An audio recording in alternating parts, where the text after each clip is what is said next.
Today, imbestigahan ko ang nag-iisang lumang sementeryo dito sa Katarman.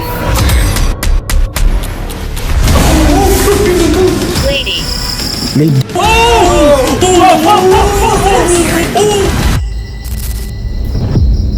Ang sementeryo nito ay tinayo noong mid-90s. Kakaiba rin ang sementeryo nito dahil kung makikita nyo, mayroong hagdanan papasok sa gate. Alam naman natin kapag sinabing sementeryo, isang nasa loob is kaluluwa. Kaya ngayon, let's enter and investigate this place. Hapon na nakarating kami dito. Medyo madilim na kaya medyo tahimik na rin ang lugar. Alright guys, at the moment it's 6 PM guys, and today ambience pa lang dito or entrance is medyo madilim na dahil lumulubog na yung araw. And yan guys, kasama natin ngayon dito si Boss EJ. So gagawin namin ang best guys para maimbestigahan itong lugar na to. Boss, So guys, samahan nyo kami. let's go. Alright guys, so papasok pa lang kami pero nafe-feel na namin dito yung kaba guys. Look, ito yung gate niya. And then may nakalagay dyan ng mga sulat. Gate pa lang dito nakakatakot na. Dahil luma na tong sementeryo na to. Alright guys, so bala yung gagawin namin ito guys is explore. Then after namin mag-explore is gagawa na kami ng investigation.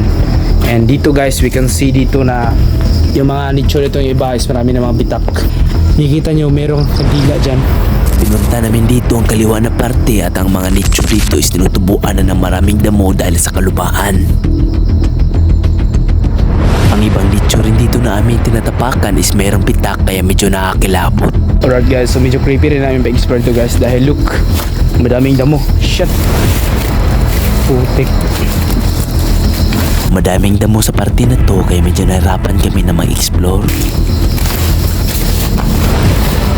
Ito guys, kinuha na yung motor nito for sure. May mga posporo at lighter di mga iniwan Mga dito posporo. sa bandang Dala parte na na siya, to. Balakad na sana kami nang biglang nakaramdam ng bigat na pakiramdam ang aking kasama.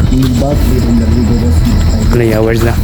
Basta ba na namin kaya pasabot na nagdagdag no? Mayong balibo niya at nakaramdam siya ng Pag bigat. sinabing pag video na hinaan ka din, yung feeling mo is mabigat. It means mayroong nakatingin. Nakakatakot rin talaga itong sementeryo nito dahil bukod sa mga nitso, marami rin mga punong kahoy. So, nakatakot guys. Dahil di lang mga ano ito, mga nicho nandito. Nandito rin guys yung mga ano, mga malalaking kahoy na makita mo dito. So, medyo creepy talaga. Oh shit. Holy crap. Dito guys, we can see mga nicho na paibabaw yung hulma guys. Ano yan boss, kahoy? Boss, baliki boss. Dito boss. Merong malaking baliting kahoy dito kaya medyo mas nakakatakot. Ito yung ano guys. Ito yung nakita namin kanina na nicho na ano. Butas. Butas nga boss. Makan pala yun. Butas boss. Dito. Oh my god. Oh my god. Kalalim. Dito dalawang butas, so matagal na talaga ito guys. I'm sure. May mga nicho ritong butas kaya halata talagang luma na tong sementeryo na to. Oh my god guys, so mayroong balite. Tabi-tabi po. Tabi? Merong malaking baliting kahoy ang nasa aking gilid pero di ko nalang pinidyuhan para respetar. Malawak-lawak rin talaga itong cemetery na ito guys. Kita nyo naman guys oh. Grabe. Nakakatakot. Akala namin kinagasisimbahan ito. Pero isa palang nicho guys. Merong bandado. Pero open siya guys.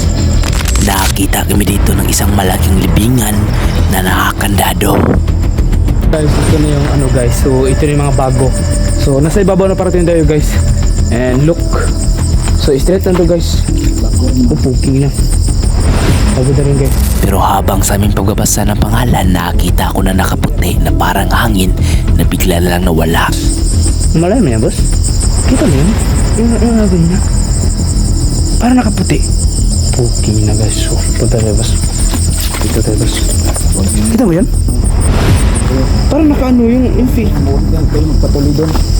Yung feeling bitaw na ano. Dumaan saglit tapos bigla nawala. Parang Oh shit guys, great. kabigat ang pero katawan ko.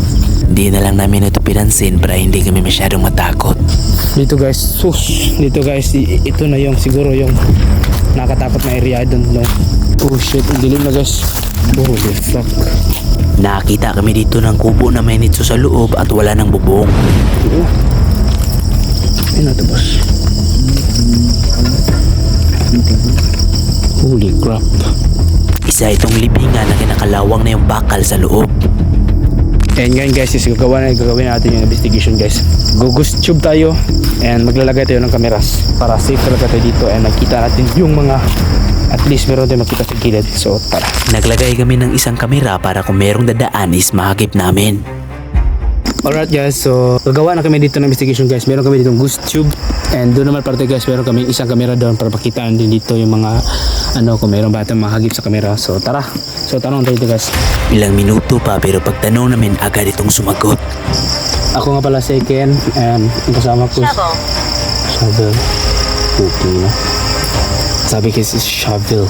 So it means pala. So ako nga pala si Ken and yung kasama ko si Abed and gagawa kami ngayon dito ng investigation dahil sabi ng ibang tao dito na kapag sinabi ng cemetery is meron ng kabalagan. So nandito lang kami para maggumawa ng investigation and wala kami ibang gagawin dito. Hindi, for content lang. Na Kana. I remember. Sumagot ang ghost detector kaya nagsimula na rin kami mangamba. so meron siyang naalala guys and I don't know kung ano. Kasi guys, kung mag-ghost tube tayo dito is kasi guys, ng iba't ibang mga multo yung makausap natin. Booking nga guys. Gabi na rin. Kami lang yan nandito. Pero hindi namin alam guys, baka meron kayo kasama dito. Kaya maglagay tayo ng isang camera din. Para habang mag-ghost tube tayo guys is makita naman dito sa likuran natin. Kung nandito ka, pwede, kung meron mga entity yung kasama ngayon, pwede nyo bang kaming kausapin? Pero habang sa aking pag-iimbestiga, di ko namalaya na meron na palang parang mata sa aking gilid. Ano na guys, medyo rin guys, nakakatakot rin talaga dahil rin kami lang dalawa dito, look.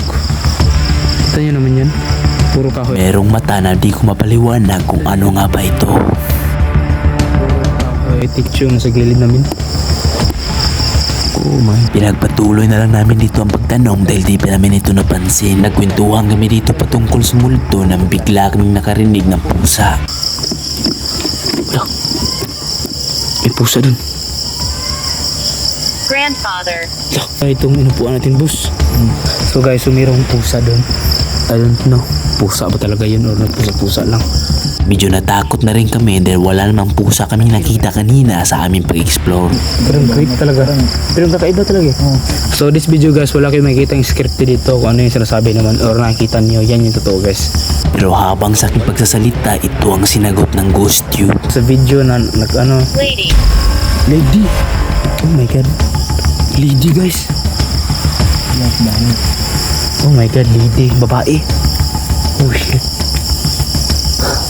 Nakaramdam na kami dito ng kaba at takot dahil di namin alam ang posibleng mangyari. Sure na sure. Guys, so naka-feel siya ng guys, kaba at bigat ng parang pakiramdam. Guys, Ito ko na umuwi. pero sinabi niya lady. It means white lady ba? Ganun? Oh my yan god. nga. Oh shit. Huwag naman sana. Dito ko na napansin ang mata na meron sa aming gilid. Ito nakikita dito. Booking ano yun? Ano yun guys? Focus natin. Ano yun? Ano yun guys? Hala. Ano yun? Hala. Ano yun guys? Oh my god. Booking na ano yan? Mata? Holy crap. Di lang yan dahil nasundan pa ito ng aming nakita. Iyo kumutan. Iyo kumutan. Iyo kumutan. Oh my god. Oh guys. May dumaan dyan boss. Kanina boss. Puti. Oh, hindi. Pakita mo yung kanina boss. Oh my god. Pero naman ko rin. Pero meron. May dumaan boss. Kita sa video. Oh shit. At nasundan pa ito. Kasi guys, yung parte is mayroong malaking kahoy na baliti. Umilaw na naman boss. Ano kaya yun? Boss. At ito ang sinabi ng ghost tube. I want to talk. Wala ka. Puking inagat. Sabi niya, I want to talk. Gusto niya na makipag-usap. Puking na to. So Okay lang kung okay lang ka. Kung basta wag nang gabi. wag na lang kami saktan dahil ang pakialam talaga namin is investigate and for content only. So gusto nyo kayo usap, meron kaming ghost tube dito. What is your name? I'm AJ Salvalion. Siya si E.G. Sebalian and ako naman si Ken Asher. Ang pangalan mo? Pwede ba kayo maki-offer sa gamit itong ghost tube? Ano yun boss? Yung mata talaga boss eh. Nandyan pa rin ah. Okay na. Boss, kahit boss. Kasi ganda ako nakapitig boss. Parang totoo nga boss. Hindi boss. Ang tulipin mo lang. Sure boss. Oo. Sige, lahat. Sure, promise. Oo, promise. And kung ano guys, pero mga cooking na dyan may mata boss. Yung cooking na mo yan boss. Wala nang masyadong sumasagot sa aming gusto kaya napasyahan na lang namin na tapusin ang pag-iimbestiga. Palabas na kami dito ng sementeryo and pauwi na kami, so nakakuha lang kami dito ng ilang kasagutan guys, mostly sa aming gusto. Tara guys, so comment down below ano yung next episode namin and let's go.